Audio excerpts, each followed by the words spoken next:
Post office থেকে 12,20,000 টাকা লোপাট, তদন্তে জামালপুরের সিআইডির প্রতিনিধি দল।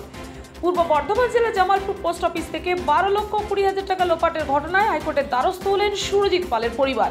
হাইকোর্টের নির্দেশে তদন্তের দায়িত্ব পেয়েছেন সিআইডি।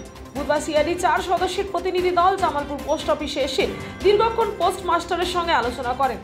এরপর সুরজিৎ পালের পরিবারের সাথেও কথা বলেন। পুরো প্রক্রিয়ার ভিডিওগ্রাফি করা হয়। সুরজিৎ পালের পরিবার মনে করছে সিআইডি তদন্তে ঘটনার সঠিক তথ্য উদ্ঘাটিত হবে। আর কতজনের প্রতিনিধি এসেছিল আর কি কি জিজ্ঞাসা করলো?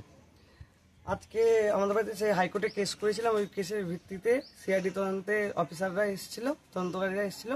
টোটাল 4 জন অফিসার এসেছিল, জিজ্ঞাসাবাদ করলো, রেকর্ড করলো, ক্যামেরাবন্দি করলো। কি নিয়ে হাইকোর্টে কেস চলছিল? হাইকোর্টে আমাদের পোস্ট অফিসের টাকা মার গিয়েছিল, এই নিয়ে আমরা পুলিশের কাছ থেকে কোনো সুবিধা পাইনি।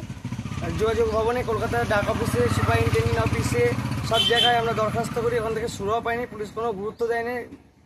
তার জন্যে হাইকোর্টে কেস করি। হাইকোর্ট থেকে বিচারপতি নির্দেশ দিয়েছিলেন যে এই তদন্তে সিআইডিকে ভাত দেওয়া হয়েছে, তার জন্য সিআইডি তদন্ত করতে এসেছিল।